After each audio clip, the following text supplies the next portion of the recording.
ഇനി നമ്മൾ പോകുന്നത് ഹൈറേഞ്ചിലേക്കാണ്. അവിടെ വയനാട്ടിൽ കൽപ്പറ്റയിൽ നല്ല കടുത്ത മത്സരം നടക്കുന്ന ഒരു മണ്ഡലം കൂടിയാണ്. വയനാട്ടിൽ ഇപ്പോൾ നല്ല ചൂടാണ്, അതിനൊപ്പം തെരഞ്ഞെടുപ്പിന്റെ ചൂടുമുണ്ട്. സുഹൈൽ മുഹമ്മദ് ആ ചൂടേറിയ തെരഞ്ഞെടുപ്പ് പ്രചരണത്തിന്റെ വിവരങ്ങളുമായി നമ്മുടെ വോട്ടത്തോളിൽ ചേരുകയാണ്. സുഹൈൽ. Thank you. എന്തായാലും ചങ്ങനാശ്ശേരി പോലെ തന്നെ അതിരൂക്ഷമായ ഒരു പോരാട്ടം നടക്കുന്ന ഇടമാണ്. ഞാനിപ്പോൾ ഉള്ളത് കൽപ്പറ്റയിലാണ്. നമുക്കറിയുന്ന പോലെ തന്നെ കടലൊഴുകിയ പ്രകൃതി സമ്മാനിച്ച എല്ലാ സൗഭാഗ്യങ്ങളും എല്ലാ സൗന്ദര്യവും ഒരു ആഭരണമെന്ന് കണക്കി അണിഞ്ഞ വയനാടിന്റെ പൂമുഖത്ത് അല്ലെങ്കിൽ അതിന്റെ പടിവാതിൽ കൽപ്പറ്റ മണ്ഡലത്തിലാണ് നമ്മളുള്ളത്. കൽപ്പറ്റയുടെ സവിശേഷ രാഷ്ട്രീയ സാഹചര്യം എടുത്ത് പരിശോധിച്ചാൽ ഇടത് വലുതും മാറി മാറി ഭരിച്ച മണ്ഡലമാണ്. പക്ഷേ മാറി മാറി ഭരിക്കുമെന്ന് പറയുമ്പോഴും അലമാരിലെ കണക്കെടുത്ത് പരിശോധിക്കുമ്പോൾ എപ്പോഴും എഡ്ജുള്ളത് UDF-നാണ്, കോൺഗ്രസിനാണ്. അങ്ങനെ ആ എഡ്ജ് ഇത്തവണ ഉണ്ടാകുമെന്ന കാര്യം സംശയമാണ്. പ്രത്യേകിച്ച് സ്മിത നേരത്തെ പറഞ്ഞതുപോലെ ഇവിടെ നല്ല ചൂടാണ്. ഉച്ചയ്ക്ക് ഉച്ചസ്ഥായിൽ ഉച്ചവെയിലായിരുന്നു, പിന്നെ അത് കാർമേഘമായി. അതേപോലെ തന്നെയാണ് വയനാട് അന്തരീക്ഷം. വെയിലാണോ മഴയാണോ പ്രവചിക്കാൻ പറ്റാത്ത രീതിയിൽ, ആർക്കും സാധ്യത കൽപ്പിക്കാൻ പറ്റാത്ത രീതിയിൽ വയനാടിന്റെ അംഗം മുറുകയാണ്. അപ്പോൾ കാത്തിരുന്ന് കാണേണ്ടി വരും കൽപ്പറ്റയിലെ കാറ്റ് എങ്ങോട്ടാണ്, ഇടത്താട്ടാണോ വലുത്താട്ടാണോ. എന്തായാലും കനത്ത മത്സരം, തീപാറുന്ന പോരാട്ടം വയനാട്ടിൽ.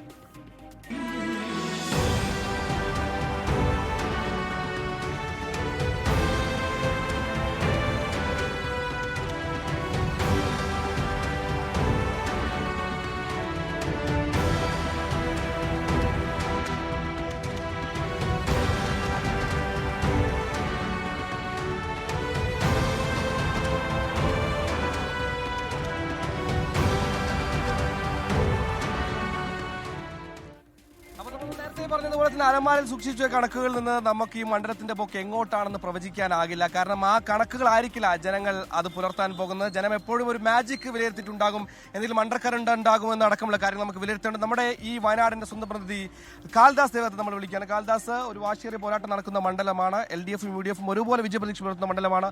NDA സ്വാധീനം ഉറപ്പിക്കാനുള്ള ശ്രമം നടത്തുന്നത്. എന്തായിരിക്കും ഈ മണ്ഡലത്തിൽ ചർച്ചയാകുക? എന്തിനായിരിക്കും UDF വോട്ട് ചോദിക്കുന്നത്? എന്തായിരിക്കും LDF-ന്റെ പ്രധാന വാഗ്ദാനം? സുഹേൽ, ഏറ്റവും പ്രധാനമായിട്ടും ഈ UDF-ന് വളക്കൂറുള്ള ഒരു മണ്ഡലമായിട്ടാണ് UDF എല്ലാ കാലത്തും അതിനെ കണ്ടിട്ടുള്ളത്. കാരണം ഈ 1965 ഈ കൽപ്പറ്റ മണ്ഡലം രൂപീകൃതമായത്. അതായത് വയനാട് ജില്ല ഉണ്ടാകുന്നതിന് മുമ്പേ ഈ കൽപ്പറ്റ മണ്ഡലം ഉണ്ടായിട്ടുണ്ട്. പക്ഷേ ആ ഒരു കണക്ക്, ആ സമയത്തുള്ള തെരഞ്ഞെടുപ്പ് കണക്ക് എടുക്കുമ്പോൾ തന്നെ LDF-ന്റെ വിജയം എന്നുള്ളത് മൂന്ന് പേർ മാത്രമേ, അല്ലെങ്കിൽ 3 സ്ഥാനാർത്ഥികളെ മാത്രമേ, 3 LDF സ്ഥാനാർത്ഥികൾ. കണക്കുകൾ നമുക്ക് വലിയ പ്രവചനം ഉണ്ടാക്കാൻ പറ്റില്ല. ഇത്തവണ സിറ്റിംഗ് MLA ടി സിദ്ദീഖാണ് UDF-നായി മത്സരിക്കുന്നത്. ടി സിദ്ദീഖ് ഇത്തവണ എന്ത് പറഞ്ഞാണ് വോട്ട് പിടിക്കുന്നത്? എന്താണ് LDF-ന്റെ കൗണ്ടർ? എന്താണ് ഇവിടെ ചർച്ചയാകുന്നത് വയനാട്ടിൽ? സുഹേൽ, നമുക്കറിയാം ഈ മുണ്ടക്കൈ ചൂരൽമല ഉരുൾപൊട്ടൽ ഉണ്ടായതിനു ശേഷം വരുന്ന ഏറ്റവും വലിയ തെരഞ്ഞെടുപ്പാണ്. അപ്പോൾ ഈ ഉരുൾപൊട്ടൽ സമയത്തെ പ്രവർത്തനം, MLA-യുടെ പ്രവർത്തനം വലിയ രീതിയിൽ ചർച്ചാ വിഷയമാകുന്നുണ്ടെന്നുള്ളതാണ് UDF മുന്നണിയിൽ നിന്ന് നമുക്ക് ലഭിക്കുന്ന ചിത്രം.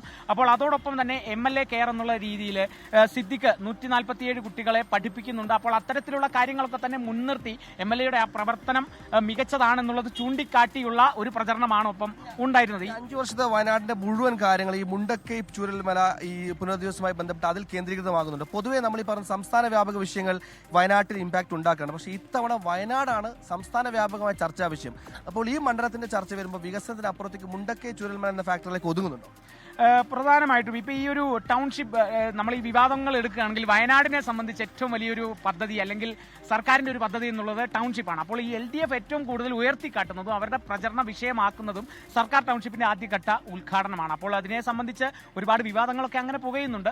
പക്ഷേ ഈ ഒരു സർക്കാർ ടൗൺഷിപ്പ് യാഥാർത്ഥ്യമായി എന്നുള്ള ഒരു വലിയൊരു വിലയിരുത്തൽ അത് മുമ്പിലുണ്ട്. അത് ചൂണ്ടിക്കാട്ടിയാണ് സർക്കാർ ഇപ്പോൾ LDF അടക്കം ചൂണ്ടിക്കാട്ടുന്നത്. ഒപ്പം തന്നെ ഇപ്പോൾ സിദ്ദിഖ്, ഈ നിലവിലെ MLA സിദ്ദിഖിനെ സംബന്ധിച്ച് ഈ സർക്കാർ ടൗൺഷിപ്പ് ഉദ്ഘാടനത്തിനിടെ സിദ്ദിഖ് MLA-ക്ക് കൂവൽ കിട്ടുന്ന കാര്യങ്ങളൊക്കെ ഉണ്ടായി. അത് പിന്നീട് ഈ സിദ്ദിഖ് MLA-ക്ക് ഭയങ്കരമായ ഒരു ബൂസ്റ്റിംഗ് ഉണ്ടായി എന്നുള്ളതാണ് നമുക്ക് ആ ഒരു താഴെത്തായിട്ടുള്ള ഒരു ഇമോഷണൽ അപ്രോച്ച് ഈ വോട്ടിംഗുമായി ബന്ധപ്പെട്ട് ഉണ്ടാകുന്നത്. അതിനപ്പുറത്തേക്ക് ഈ മുണ്ടക്കൈ ചുരൽമല പ്രതിവാസ പദ്ധതി അവിടെ മണ്ണോടടിഞ്ഞ മനുഷ്യരുടെ ബാക്കി അവർക്കുള്ള അല്ലെങ്കിൽ അവർക്ക് കൊടുക്കേണ്ട ആശ്വാസമാണ്.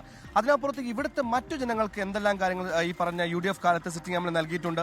അതേപോലെ തന്നെ LDF-ന്റെ എന്തൊക്കെയാണ് പ്രഖ്യാപനങ്ങൾ, LDF എന്തൊക്കെ ഇവിടെ ചെയ്തു, അല്ലെങ്കിൽ ഇടതുമുന്നണി സർക്കാർ വയനാട്ടിൽ കൽപ്പറ്റയ്ക്ക് വേണ്ടി സവിശേഷമായി എന്തൊക്കെ ചെയ്തു എന്ന് മുൻനിർത്തിയാണ് അവർ വോട്ട് ചോദിക്കുന്നത്.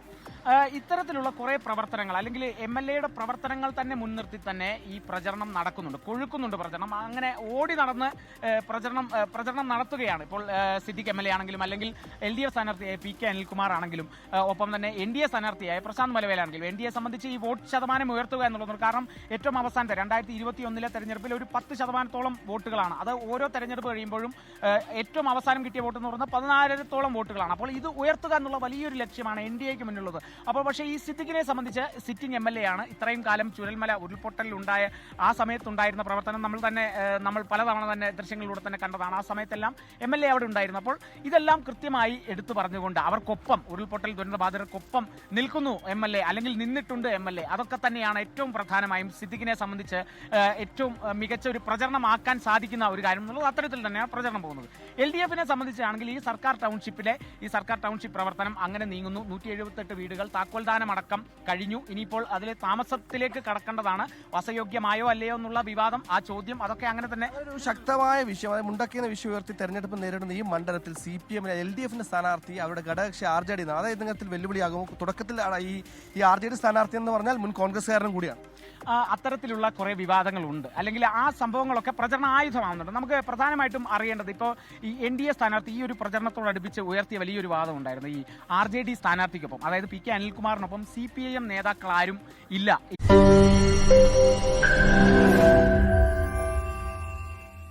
ലോകത്തെവിടെയായാലും ഏത് സമയത്തും 24 വാർത്തകളും ഓഗ്മെന്റഡ് റിയാലിറ്റി പാക്കേജുകളും എക്സ്പ്ലെയിനറുകളും വിശദമായി കാണാൻ ഞങ്ങളുടെ YouTube ചാനൽ നിങ്ങൾക്ക് സബ്സ്ക്രൈബ് ചെയ്യാം.